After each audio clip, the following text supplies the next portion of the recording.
세종시 특별공급 아파트가 이전 기간 공직자의 재산 불리기 수단이 됐다는 비판이 나왔었죠.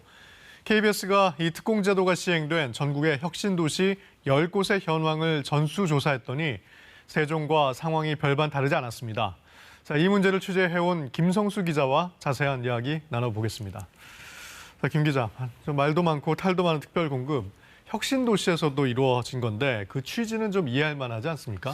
네, 그렇습니다. 이 수도권 과밀화를 풀고 국가 균형 발전을 하자고 2012년부터 전국 10곳의 혁신도시가 만들어졌습니다. 네. 이곳에 112곳의 공공기관이 혁신도시로 이전을 했는데요. 그러면서 임직원들은 혁신도시 특별공급의 대상자가 됐습니다. 이 혁신도시에 안정적으로 거주할 수 있게 해줄 테니까 업무에 좀 더 집중하라. 이런 취지였습니다. 그렇죠. 이런 취지로 일반 분양보다 상당히 낮은 경쟁률을 얻었고 또 취득세 감면과 이주 지원비 혜택도 주어졌습니다. 네. 그런데 이런 혜택을 받고도 현재 그 특공 아파트에 살지 않는 직원들이 이번 취재에서 확인이 된 거죠.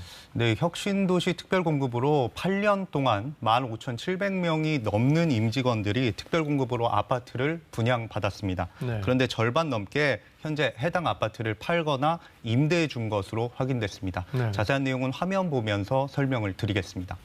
네, 대한적십자사는 2014년 강원도 원주 혁신도시로 이전을 했는데요.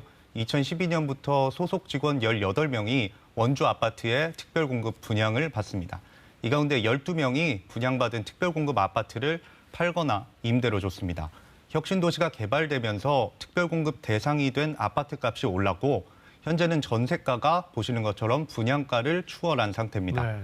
대한적십자사 관계자는 원주 본사와 서울지사를 인사이동으로 오고 가는 직원들이 있었기 때문에 팔거나 세를 주거나 할 수밖에 없는 상황이었다. 이렇게 말했습니다. 자, 뭐 이런 해명이 맞다고 해도 아파트 가격이 상대적으로 많이 오른 혁신도시에서 실제로 살지 않은 직원 일이 더 많다는 건 좀 어떻게 설명할 수 있을까요? 예, 부산 혁신도시 같은 경우에는 13곳의 공공기관이 자리를 잡았습니다. 이 혁신도시 특별공급을 부산에서 받은 직원 10명 가운데 7명이 현재 실거주하지 않는 것으로 확인이 됐습니다. 1000여 명이 아파트를 팔았는데 이 가운데 분양가 대비 9억 원을 남긴 공공기관 직원도 확인됐습니다. 신도시를 만들거나 기업을 유치하게 되면 주변 지역은 가격이 오를 확률이 크지 않습니까? 네. 집값이 오르면서 얻을 불로소득에 대한 제한도 있었어야 하는데 정부가 공급에만 집중하다 이 부분을 놓쳤다. 이런 지적이 나옵니다. 네, 뭐 불로소득을 막거나 환수하는 방법은 없었다고는 해도 원래는 특별공급 아파트를 받았으면 그 각 기관이 운영하는 뭐 기숙사라든지 관사에는 뭐 들어가서 입주하지 말라는 지침이 있었다고 하던데 이 지침도 지켜지지 않았다고요. 예, 특별공급을 받은 아파트를 팔거나 세를 주면 사실상의 이중 혜택 아닙니까? 예. 이런 거를 막기 위해서 국토부는 이 특공 아파트를 받으면은 이 기숙사에 살지 못하는 지침을 만들었었는데요. 네. 기관별로 특별공급 명단이 제대로 관리되지 않으면서 이 지침이 사실상 무용지물이 됐습니다. 취재 결과 한국토지주택공사 LH에서 특별공급 아파트를 분양받고 전매한 뒤에 기숙사에 거주 중인 직원들도 확인됐습니다. LH는 취재 전까진 지침을 어겨지고 있다는 사실조차 전혀 알지 못했습니다. 취재가 시작되자 특별공급을 받은 직원들 한 명 한 명을 확인하고 나서야 현황 파악이 됐고 그제서야 기숙사에서 퇴소시키겠다고 했습니다.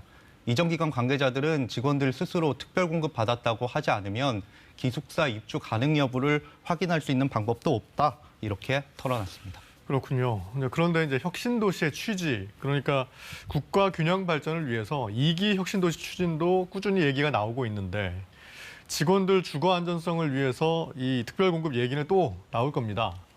그런데 김 기자가 취재한 걸 보면 이 특공, 뭐 이대로 가면 안 될 것 같은데요. 예, 김부겸 국무총리가 7월에 이 2차 혁신도시가, 제2기 혁신도시가 밑그림이 완성 단계에 있다. 이렇게 말했습니다.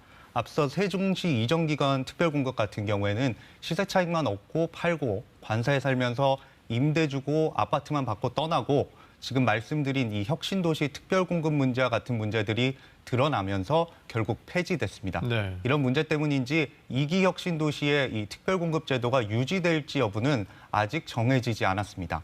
현재 혁신도시의 경우 2019년을 끝으로 대상자가 없다는 이유로 제도 보완도 없었던 상태입니다. 이 혁신도시 특별공급을 또 추진한다면 실거주 의무 부여 등 최소한 제도의 취지에 맞는 개선안도 마련돼야 할 것으로 보입니다. 예, 뭔가 보완 조치가 꼭 필요해 보이는군요. 김성수 기자였습니다.